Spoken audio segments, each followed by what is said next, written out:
गरजेचा आहे तो असा की अधिक मासानिमित्त चालत असलेला हिंदू धर्म संस्कृती रक्षक संघ आयोजित नर्मदा पुराण व हरिनाम सप्ताह आणि आज या सप्ताहातली 4थ्या दिवसाची सेवा मदसाच्या पामराच्या वाटेला आलेली आहे. म्हणून आता माझे तुकोबर आहे, ज्ञानोबर आहे, माझे गुरुवर ज्याप्रमाणे मला बुद्धी देतील त्याप्रमाणे मी ओवीचा अर्थ तुम्हाला सांगण्याचा प्रयत्न करत आहे. आणि अधिक मासानिमित्त हा आपला सप्ताह चालूच आहे.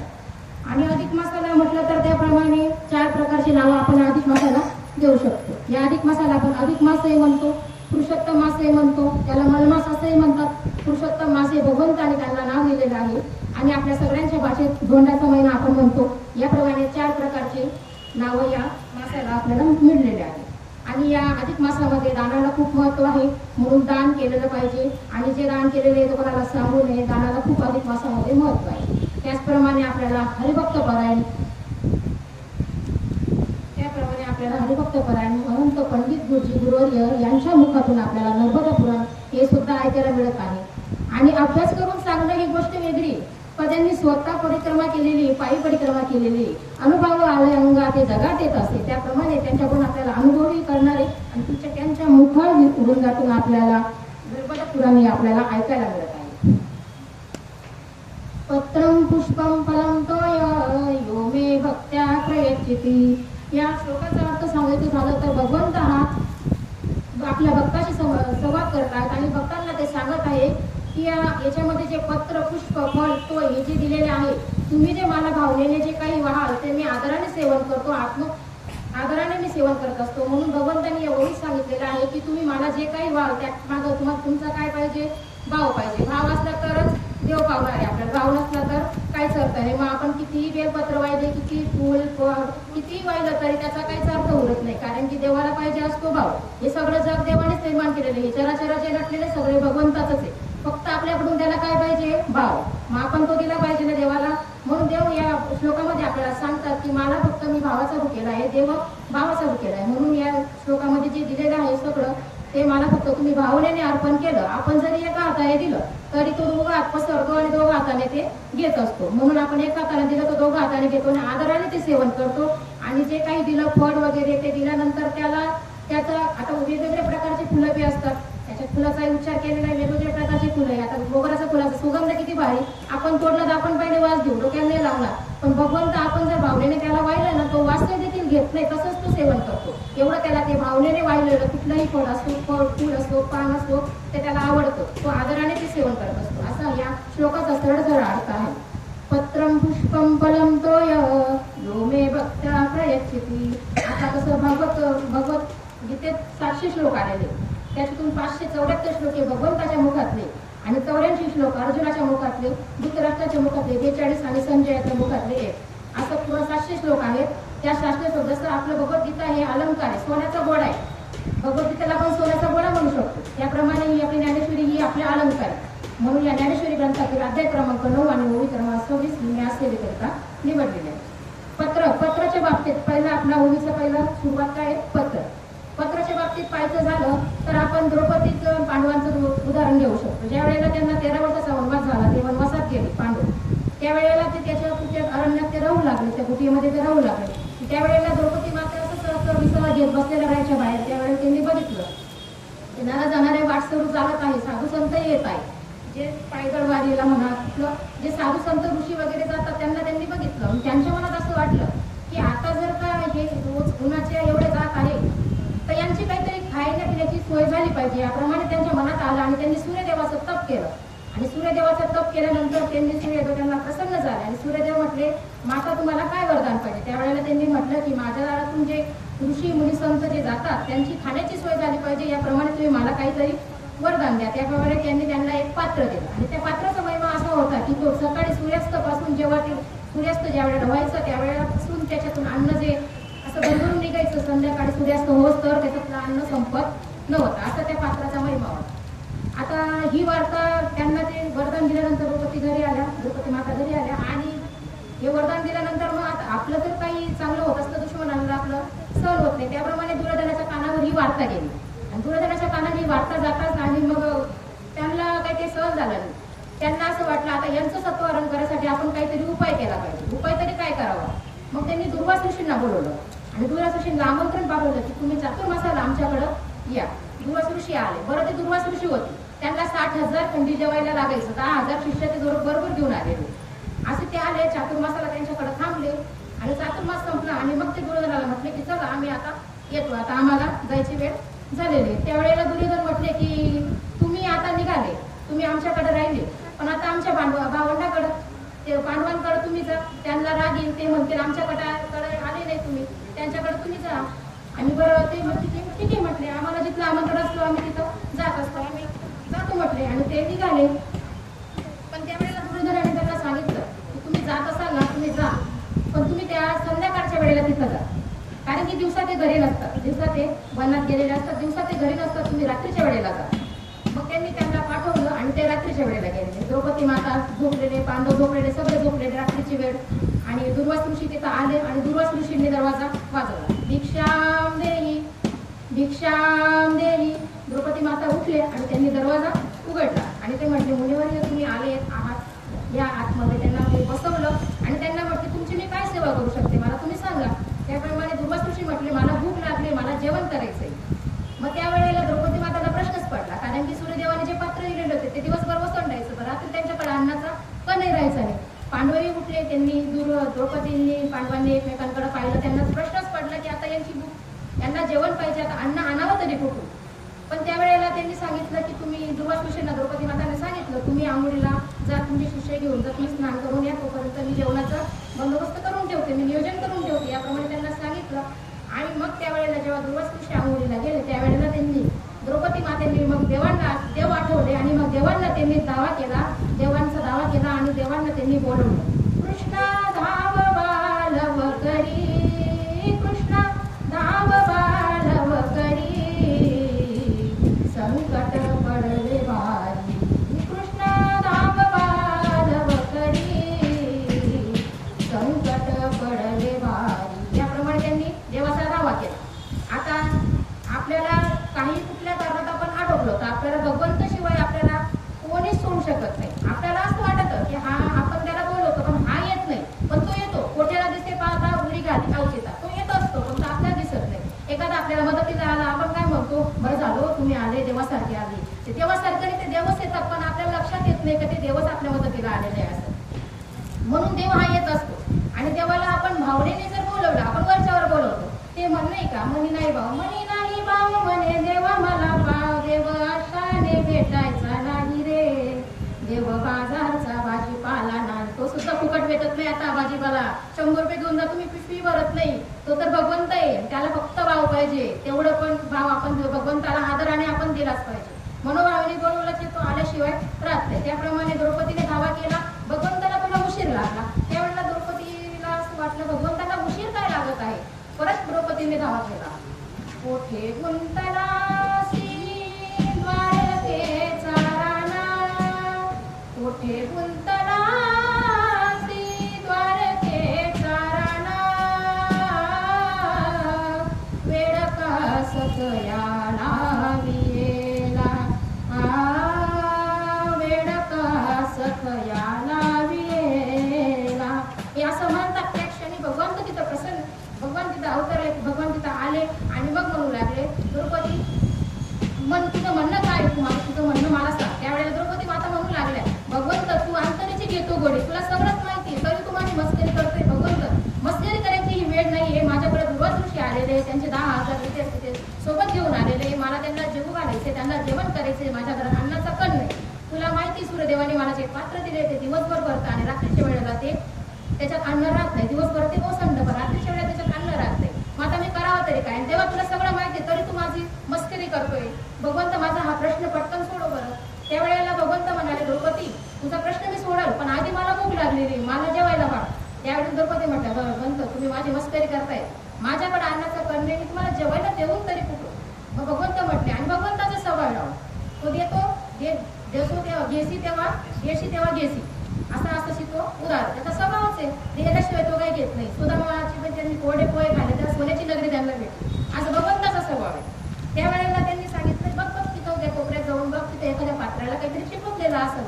त्यावेळेला द्रौपदी माता स्वयंपाकगृहात गेल्या, त्यांनी बघितलं, ते म्हणजे भगवंत काहीच नाही. द्रौपदीला म्हटले, भगवंत म्हटले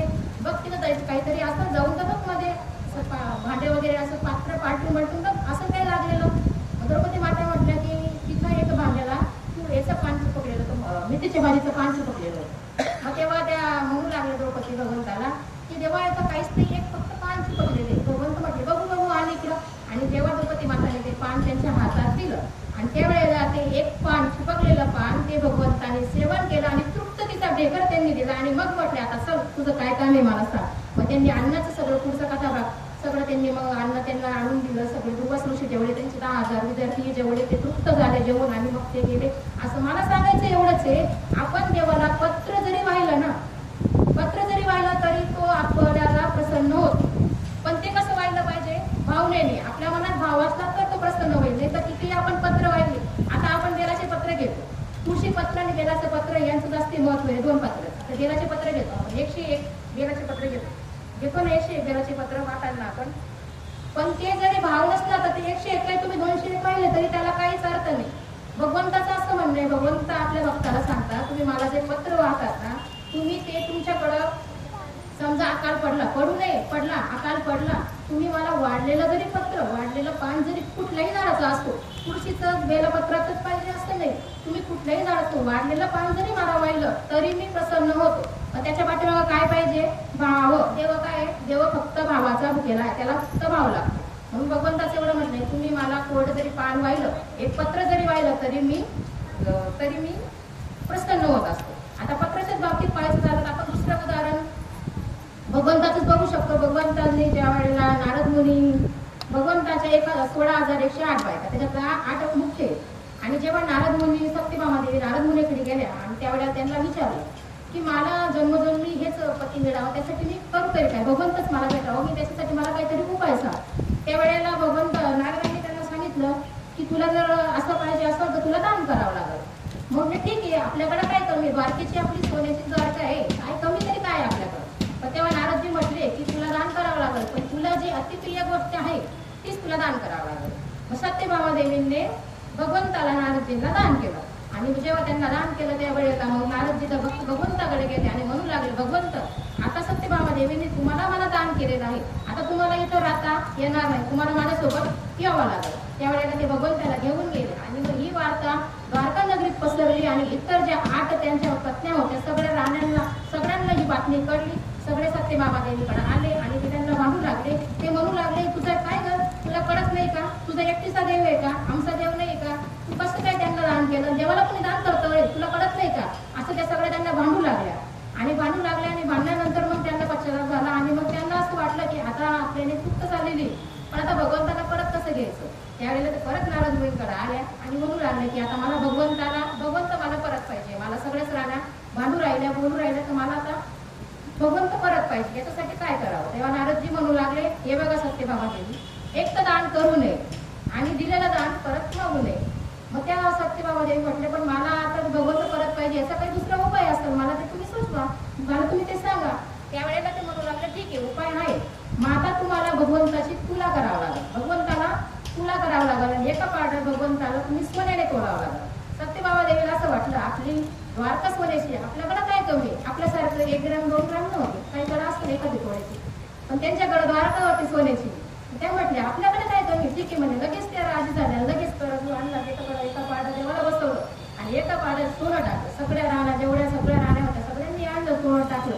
ते पाड्या काही आलं ना. आणि मग ज्या वेळेला अशी गंमत घडली त्यावेळेला रुक्मिणी मातेच्या कानामध्ये वार्ता गेली. रुक्मिणी मातेला सगळं वृत्तांत सांगितलं, जो घडलेला होता, सत्यभामादेवींनी दान केलेलं होतं ते परत मिळवण्यासाठी आता आपल्याला हा उपाय आहे.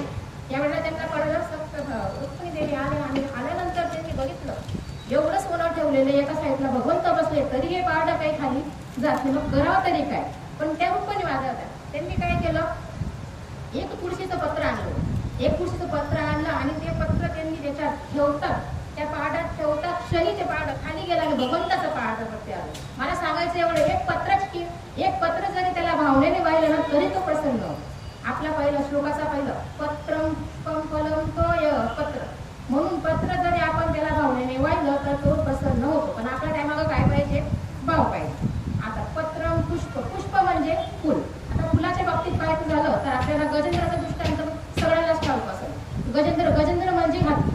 असंच उन्हाळ्याचे दिवस होते, ते वनात फिरत होते गजेंद्र आणि फिरता त्यांना तहान लागली ते एका सरोवरात गेले आणि सरोवरात ते पाणी पिऊ लागले आणि सरोवरात जाताना ते पाणी पित होते. पाण्याच्या याच्यात त्यांना काही लक्षात नाही आलं, पण त्यांचा पाय नकराने धरला. नकर म्हणजे मगर.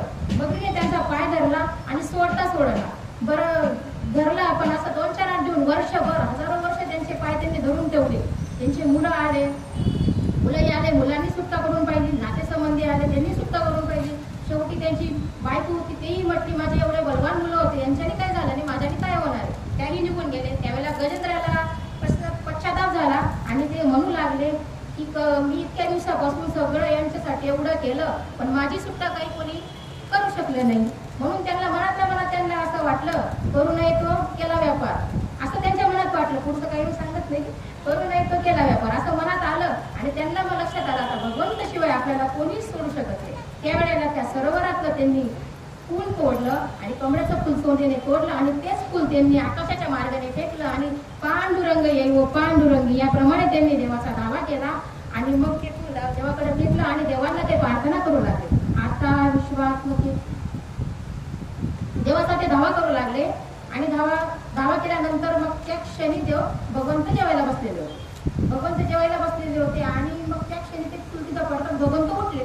लक्ष्मी माता म्हणू लागले, तुम्ही एवढ्या वेगाने कुठे जात आहे, तुम्ही आता तर जेवायला बसले, वेगाने कुठे जात आहे. त्यावेळेला भगवंताला सांगायचं होतं हत्ती हा शब्द किती 2 अक्षर असतात, किती वेळ लागतो, 1 क्षणही लागणार नाही उच्चारायला. पण तेवढा वेळ वाया न घालवता ह म्हणता ते लक्ष्मी जवळ आणि ती म्हणता गजेंद्राजवळ. ह म्हणता लक्ष्मी आणि ती कहे गजरा. एवढ्या वेगाने भगवंत गजेंद्राची सुटका करण्यात धावत आला. तिथं आले आणि त्यांनी गजेंद्राची त्यांनी सुटका केली. आणि सुटका केल्यानंतर मग त्यावेळेला ते भगवंताने गजेंद्राची सुटका केली, पण नकराला त्यांनी नरकवास केली. मग त्यावेळेला मगर त्यांना म्हणू लागला की तू तुझ्या भक्ताला सोडवलं. भगवंत मी असं ऐकलंय, तू भक्ताचे जे पाय धरतो त्याला तू मुक्त करतो आणि तू मला आता नरकवास देतोय. ठीक आहे, आता उद्याच्या खडक बातम्या येतील सकाळी की भगवंताच्या भक्ताचे पाय धरणाऱ्याला नरकवास येते. मग त्यावेळेला भगवंत म्हणू लागले, अरे बाबा आई निवडणीच्या वेळेला माझा अपप्रचार करू नको, काही नाही, तुलाही मी मुक्त करतो. भगवंताने त्यांना सुद्धा मुक्त केलं. मला सांगायचं एवढंच आहे, भगवंताला एकच फूल जरी वाहिलं पण ते प्रेमाने वाहिलं पाहिजे, भक्तिभावाने आदराने ते सेवन करतात. आपण जर भक्तिभावाने वाहिलं तर ते सेवन करतात. म्हणून भगवंत म्हणतो, तुम्ही मला भक्तिभावाने फूल जरी वाहिलं ना तरी मी त्याची देठ देखील, फुलाची देठ सकट मी ते फूल मी सेवन करत असतो. एवढं भगवंताला ते आवडते, मनोभावेने दिलेलं. तसंच पत्रम पुष्पम फलम तोय, पत्र पुष्प फल, फल म्हणजे फळ. आता फळाच्या बाबतीत पाहायचं झालं तर शबराजांची मुलगी होती शबरी माता आणि त्या उपवास झाल्या. आणि मग वडिलांना वाटलं की आता ह्या उपवास झाला आहेत, आता यांची लग्नाची सोय आपण करावी. त्यांचं लग्नाचं वगैरे त्यांनी बघितलं आणि मग लग्नाचं जर म्हटलं तर पहिलं काय येतं, पंगत, मेजवानी द्यावा लागतं. त्याच्यासाठी त्यांनी 11 बोकडं मार्केटला गेले, बाजारात गेले, 11 बोकड घेऊन आले. 11 बोकड आणले आणि बांधले दारापुढं. आता दारापुढे जर 11 बोकडं बांधल्यावर माता परिसरात वार्ता पोचणारच आहे. शेवटी माता रस्त्याने येत होता, येता त्यांच्या कानावर वार्ता पोचली, तुझं लग्न होणार आहे आणि तुझी मेजवानी देण्यासाठी तुझ्या वडिलांनी 11 बोकड आणून ठेवलेली. असं त्यांच्या कानावर पडतात. त्या क्षणी त्यांनी निर्णय केला, माझ्या लग्नासाठी जर 11 बोकडांचं जर माझे वडील जर 11 बोकडांचं जर हे करत असतं तर त्याच्यामुळे मला हे लग्न नकोय, मला हे लग्न करायचं नाही. त्या क्षणी त्यांनी निर्णय घेतला. त्या क्षणी ते त्यांच्या शबराजांच्या महालातून निघून गेले आणि वनात जाऊ लागले. सकाळपासून निघाल्या, जाऊ लागले. संध्याकाळची वेळ झाली. जीवही घाबरत होतात, पण करणार तरी काय, पर्याय दुसरा न होता. चालू लागलं. पुढे त्यांना एक आश्रम दिसलं. ते आश्रम होतं मातंग ऋषींचा आश्रम. आणि मग त्यांनी ठरवलं, आता इथून पुढे आपण पुढे जायचं नाही, या आश्रमातच आपण थांबायचं. मग त्यांनी तिथंच थांबून घेतलं. आणि मग रोज त्या सकाळी लवकर उठायच्या. त्यांचा रोजचा नित्य नियम ते सडा रांगोळी करायचा, झाड लोट करायचा, हा त्यांचा रोजचा नित्य नियम होता. आणि मग एक दिवशी मातंग ऋषींना असं वाटलं, इथं आपल्याशिवाय कोणीतरी राहत असावं. ज्या अर्थी इथं रोज स्वच्छ केलेलं असतं, झाडलोट केलेली असते, सडा रांगोळी टाकलेली असते, त्या अर्थी इथं दुसरं कोणीतरी राहत आहे. म्हणून त्यांनी विचार केला की आपण आता उद्या सकाळी लक्षच ठेवून बघू इथं कोण आहे आपल्या ऐवजी. मग त्यावेळेला त्यांनी सकाळी लवकर उठले. शबरी मातेच्या अगोदर ते उठले आणि उठल्यानंतर त्यांनी लक्ष ठेवलं आणि बघितलं तर काय, शबरी माता झाडलोट करत होत्या, सडा रांगोळी टाकत होत्या. आणि मग त्या क्षणी ते शबरी मातेजवळ गेले आणि त्यांनी विचारलं, तुम्ही कोण आहात. त्यावेळेला शबरी मातेने सगळा वृत्तांत जो घडलेला होता सगळं सांगितलं. मी शबराजांची मुलगी आहे. मी उपवास झाल्यानंतर माझ्या वडिलांनी माझ्या लग्नाचा विचार केला आणि माझ्या लग्नामध्ये पंगत देण्यासाठी त्यांनी 11 बोकड आणली आणि ते मला काही पटलं नाही. माझ्या लग्नासाठी 11 बोकड्यांची आहुती द्यायचं ते मला काही पटलं नाही. म्हणून मी घर सोडायचा निश्चय केला आणि मला तुमचा आश्रम रस्त्यात दिसलं म्हणून मी इथं त्या दिवसापासून राहत आहे. असं सगळं वृत्तांत शबरी मातेने त्यांना सांगितलं. आणि मग ते ऐकून मातंग ऋषी हे प्रसन्न झाले आणि ते म्हटले, तुझं हे सगळं केलं असं फळ तुला मिळणार, नक्की मिळणार तुला. आता तू या मध्येच राह, आता मी इथं राहणार नाही, तू इथंच राहायचं. तुला श्रीराम प्रभूंचं श्रीराम प्रभू तुला लक्ष्मणाजी सहजच तुला इथं भेटायला येते. त्या दिवसापासून शबरी मातेचा नित्य नियम होता. ते रोज उठायच्या, सडा रांगोळी करायच्या, झाडलोट करायच्या, दुपारी वनात जायच्या की भगवंत आपल्याला आल्यावर भगवंताला काहीतरी आपण खायला देऊ. त्याप्रमाणे ते वनात जायच्या. वनात जायच्या नंतर ते बोरं तोडायच्या आणि जी गोड असायची तीच ते आपल्या टोपलीत टाकायच्या आणि जी आंबट लागायची ते त्या फेकून द्यायच्या. आणि घरी आले तर श्रीराम प्रभूंचं त्यांचं भजन चालायचं. हरे राम राम राम हरे राम राम राम.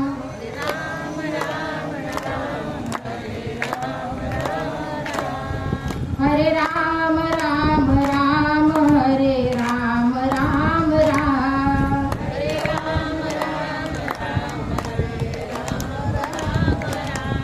हरे राम राम राम हरे राम राम राम. हरे राम राम राम हरे राम राम राम. हरे राम राम राम हरे राम राम राम. हरे राम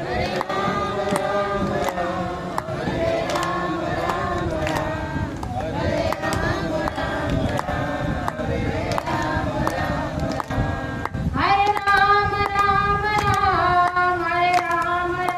राम हरे राम राम राम.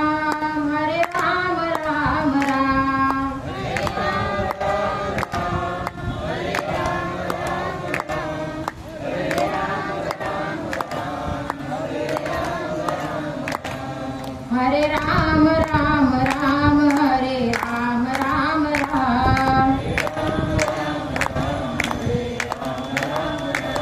हरे राम राम राम हरे राम राम राम. याप्रमाणे शबरी मातेचं नित्य नेमाला ते भजन करायचे आणि भगवंताची वाट बघायचे. आणि एक दिवस त्यांच्या कानावर वार्ता आली की भगवंत श्रीराम प्रभू तुम्हाला आज भेटायला येणार आहे. आणि ज्या वेळेला श्रीराम प्रभू त्यांना भेटायला आले ना, त्या ज्या वेळेला आश्रमात आले त्यावेळेला त्या तरुण होत्या.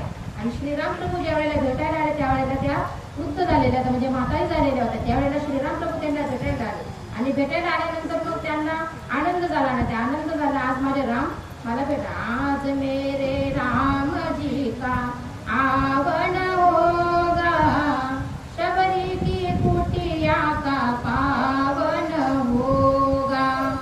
आज मेरे राम जी का आवन होगा, शबरी की कुटिया का पावन होगा. आएंगे जब राम उनको आसन पे बिठाऊंगी. आएंगे जब राम उनको आसन पे बिठाऊंगी. मीठे मीठे बेर अपने हाथों से खिलाऊंगी. मीठे मीठे बेर अपने हाथों से खिलाऊंगी. आज मेरे राम जी का आवन होगा, शबरी की कुटिया का पावन होगा. आज मेरे राम जी का आवन होगा, शबरी की कुटिया का पावन होगा. याप्रमाणे ते भजन करू लागले आणि श्रीराम प्रभू त्यांना भेटायला आले. आणि भेटायला आले त्यांनी त्यांचा आनंद गगनात मावेना. त्यांनी श्रीराम प्रभूंना आसनावर बसवलं आणि म्हटले. त्यावेळेस श्रीराम प्रभू बसले आणि भगवंत त्यांना म्हणू लागले, शबरी माता मला भूक लागली, मला काहीतरी खायला दे. त्यावेळेला शबरी मातेनी ते जे बोरं आणलेले ते उष्टे बोरं ते भगवंताकडे आणले आणि भगवंतांच्या पुढे ठेवले आणि भगवंताला म्हटले की तुम्ही हे बोरं सेवन करा. त्यावेळेला लक्ष्मणजी बघू लागले की उष्टे बोरं भगवंताला देऊ राहिल्या. उष्टे बोरं तुम्ही भगवंताला देतायत, पण त्यांना त्याच्या मनात तो भावच नव्हता ना, तुम्ही उष्टे बोरं देवाला देते. त्यांच्या मनात फक्त भाव होता. उष्टे बोरं आहे असं त्यांच्या मनात आलंच नाही. आणि ते उष्टे बोरं लक्ष्मणजीने नाही खाल्ले. त्यांना ते चिड आले. त्यांना असं वाटलं की उष्टे बोरं मी कशाला खाऊ. त्यांनी ते बोरं खाल्ले नाही. पण भगवंतांनी मात्र ते आदराने ते बोरं सेवन केले आणि आदराने ते बोरं खाल्ले. मला एवढंच म्हणायचंय, भगवंताला फळ जरी दिलं, पत्र पुष्प नाही देता आलं, फळ जरी दिलं, फक्त ते आदराने द्या, तुम्ही भावनेने द्या, प्रेमपूर्वक द्या, श्रद्धेने द्या. म्हणून भगवंत ते घेतल्याशिवाय राहत नाही आणि तो आदराने ते सेवन करतो आणि तृप्ततेचा देखण हा भगवंत आपल्याला देत असतो. म्हणून पत्रम पुष्पम फलम तोय यो मे भक्त्या प्रयच्छति. तसंच फळाच्या बाबतीत पाहायचं झालं तर भगवंतही विदुर काकांच्या घरी जेवायला गेलेले होते. ज्या वेळेला ते विदुर काकांच्या घरी गेले, विदुर काकांनी केळी आणून ठेवलेली. त्या विदुर काका बाहेर गेलेले होते, विदुर काका घरी नव्हते. त्यावेळेला भगवंत गेले आणि विदुर काकांची पत्नीने जेव्हा भगवंतांना पाहिलं ते देहभान विसरल्या. त्यांना आनंद झाला. विदुर काकांची पत्नी बघून त्यांच्यापेक्षाही मोठी भक्त होती, त्यांना खूप आनंद झाला. भगवंत आपल्या घरी आले आणि भगवंतांना त्यांनी बसवलं आणि भगवंतांनी सांगितलं मला भूक लागली आहे, मला जेवायला द्या. त्यावेळेला त्यांच्या लक्षात आलं की आपल्या पतींनी केळी आणून ठेवलेली आहे, ते भगवंतासाठी ते केळी त्यांनी आणली आणि भगवंत आपल्या घरी आले, आपल्या घरी ते जेवायला आले आणि त्यांचा एवढं ते देहभान विसरले आणि भगवंतांना त्यांनी केळी सोडली. पण केळी सोडून त्यांनी काय केलं, गाभा स्वतः खायचे आणि केळी भगवंताची साल जी होती ती भगवंतांना द्यायची. पण भगवंतांनी त्यांच्या प्रेमापोटी, त्यांच्या भावापोटी तेही देहभान विसरले आणि ते गाभा या उद्धवजींच्या पत्नी खात होत्या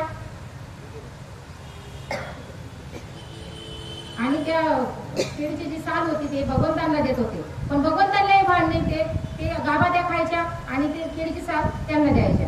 त्यावेळेला थोड्या वेळाने ते उद्धवजी आले आणि ते विदुर काका आले आणि विदुर काका म्हटले की हे वेळी तू काय करते, भगवंताला तू साल देते आणि तू स्वतः गाभा खात आहे.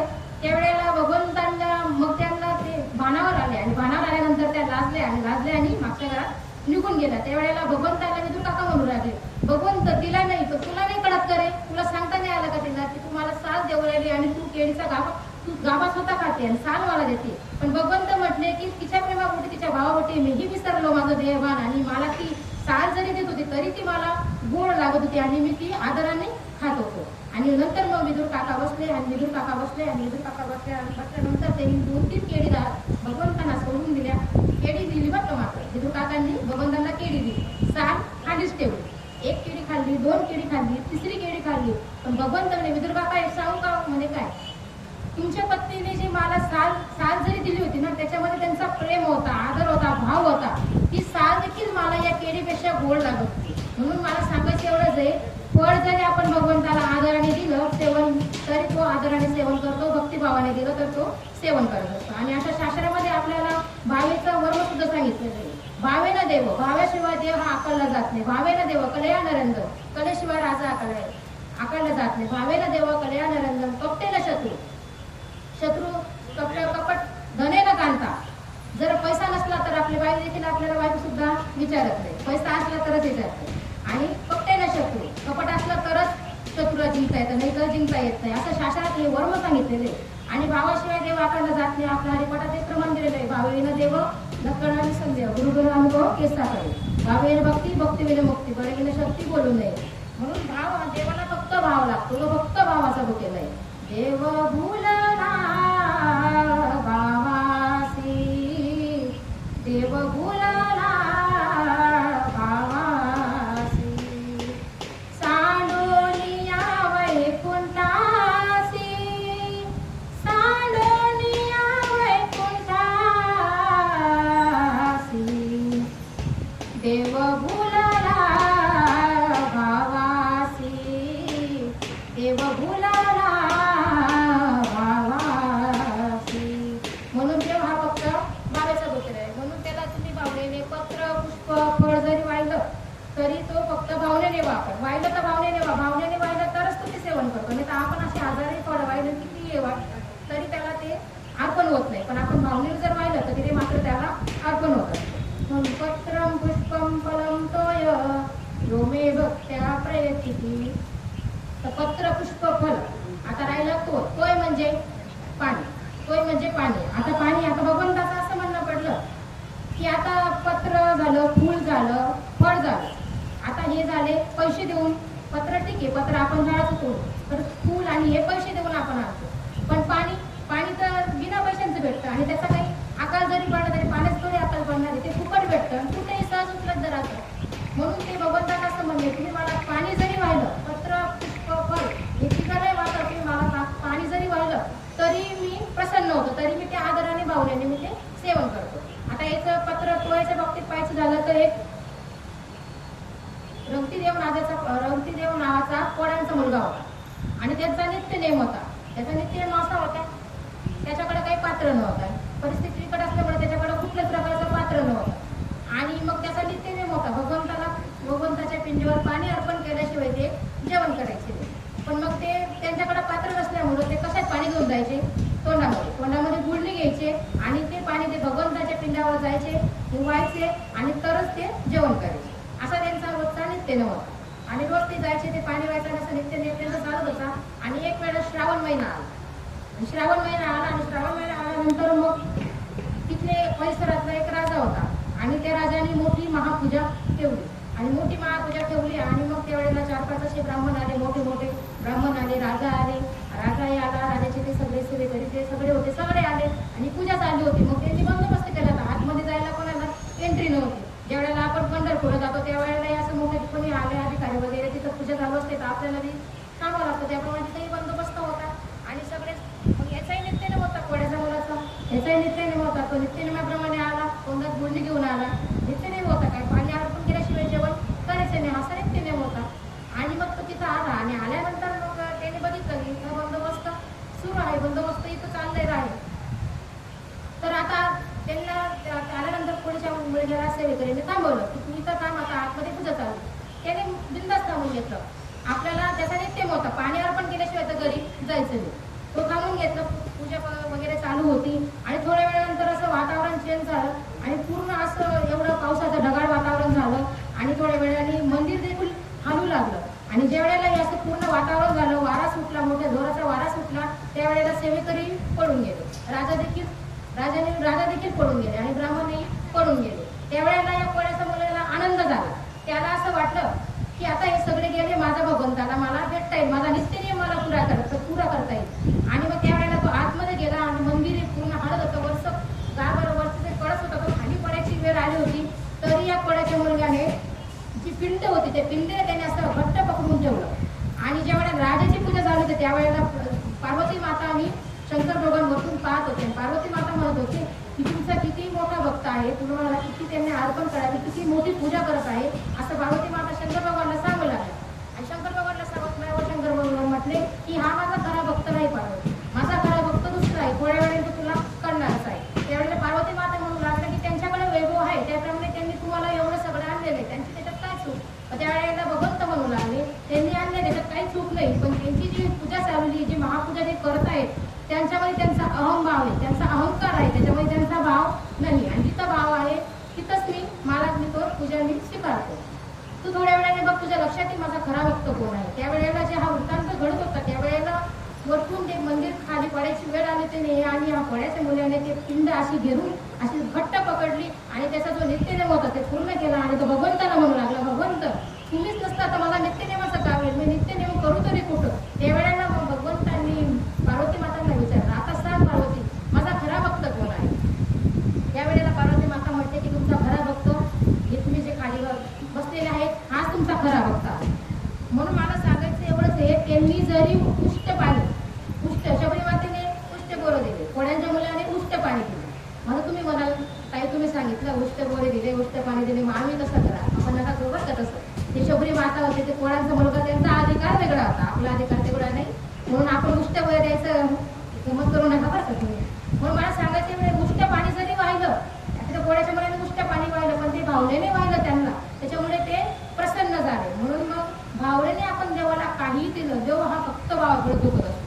म्हणून भावाने तुम्ही देवाला काही वा, पत्र पुष्प फल तोय, तुम्ही भावनेच्या आधी तुम्ही कुठलाही पदार्थ व्हायला तरी देव प्रसन्न होतो, तो आदराने सेवन करतो आणि तृप्तीचा ढेकर होतो. भगवंताचं असं म्हणणं आहे भक्ताला, तुम्ही जर मला फळ वाहिलं आणि ते फळ मला वाहिल्यानंतर तुम्ही जर ते भावनेने वाहिलं, त्याचे मला इतकं मनपूर्वक एवढं मला ते आवडतं तर त्याचं मी देवठाई नाही काढतात, तसं देत्या सकटच मी ते सेवन करत असतो, एवढं मला ते आवडतं भावनेने पाहिलं.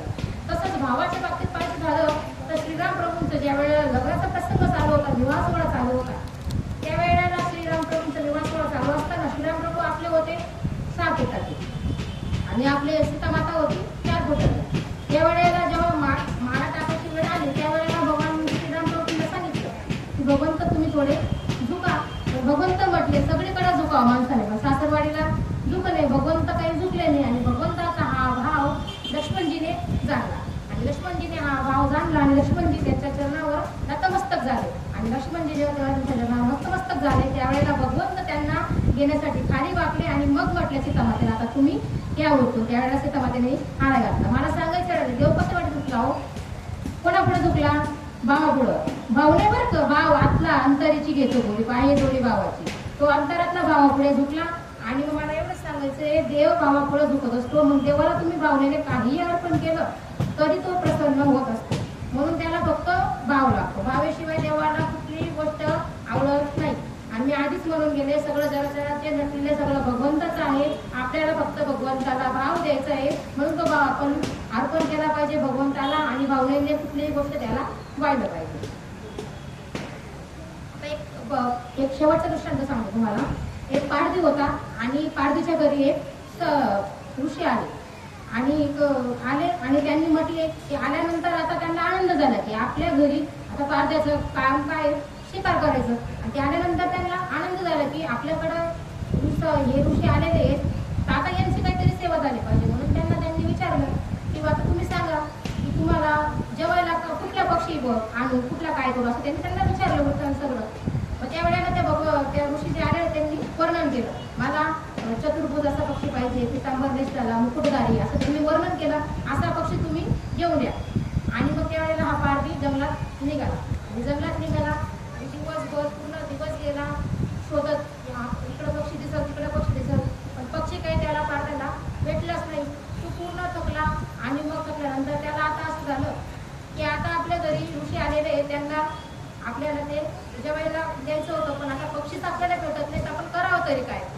म्हणून आता असं बिना पक्षीचं आपण घरी तर काही जाऊ शकत नाही. म्हणून त्यांनी देहांत प्रायश्चित घ्यायचं ठरवलं. त्यांनी ते सगळे जंगलातले लाकडं वगैरे गोळा केले आणि गोळा करून मग त्यांनी ते तिथं आला की देहांत प्रायश्चित केला. तोपर्यंत पाठीमागून पक्षी आला त्यांच्या खांद्यावर बसला आणि मग ते पाठीमागं असं वळून बघतात. त्यांनी बघितल्यानंतर बघितलं तर जसं त्या साधूंनी ज्यांनी जे वर्णन केलं होतं, ऋषींनी जे वर्णन केलं होतं त्याचप्रमाणे मुकुट झाले होते, पितांबर नेसलेले चतुर्भुज होते. आणि मग त्यांना असं पुढं पकडलं आणि मग त्यांना असे पाठीत भुके देत ते पुढे घरी घेऊन आले. त्यांना म्हणू लागले की केव्हा शोधतोय, कुठे गेला आता, केव्हा शोधतोय, कुठे गेला आता, असं म्हणत ते त्यांना घरी घेऊन आले. आणि घरी आल्यानंतर त्यांनी ते त्यांच्यासमोर त्यांना ते सांगितलं की मी पक्षी आणलेला आहे. त्यावेळेला ते साधू म्हटले, अरे बाबा मला आधी दाखव, तू बोलत असेल तर पक्षी घेऊन आला असं, मला आधी दाखव तू कुठला पक्षी आणलेला आहे, मी जे वर्णन केलेलं आहे तोच पक्षी तुला भेटलाय का. त्यावेळेला त्यांनी ते साधूला ते पक्षी दाखवला. मला सांगायचं एवढंच आहे, पारध्याचा काय अधिकार होता हो, तरी त्यांना ते देवाचं, त्या साधू संतांमुळे त्यांना ते देवाचं दर्शन घडलं. म्हणून ते त्यांचा फक्त काय होता, भाव हा होता की आपल्या घरी आलेले आहे तर भावनेने आपण यांना काहीतरी दिलं पाहिजे. त्या भावनेने त्यांना देवाचं दर्शन झालं. म्हणून मला एवढंच सांगायचं की देवाला आपलं फक्त भाव पाहिजे. भावनेने जर आपण जे काही पाहिलं तो प्रसन्न होत असतो. पण भाव नसला तर सगळ्या गोष्टी व्यर्थ आहे. आपण कितीही वाहिलं तरी सगळ्या गोष्टी आपल्या व्यर्थ आहेत. म्हणून भाव हा देवा फक्त भावाचा भुकेला आहे. देवाला फक्त भावनेने वा. मग तुम्ही पत्र, पुष्प, फळ, तोय या चारीमधून तुम्ही कुठलेही पदार्थ देवाला वाहिला तरी तो फक्त भावनेने वाहिला तर तो प्रसन्न झाल्याशिवाय राहत. बोलण्याच्या ओघात माझ्याकडून काही चुकलं असेल तर ते माझ्या वाणीचा दोष समजून मला परत करा. आणि जे काही बरोबर असेल ते माझ्या गुरुवराचा प्रसाद म्हणून तुम्ही घरी घेऊन जा. एवढंच मी सांगते आणि वाणीला कुंडलिक वरदान श्री ज्ञानदेव तुकाराम पंढरीनाथ भगवान की जय. माऊली ज्ञानेश्वर महाराज की जय. जगद्गुरु तुकाराम महाराज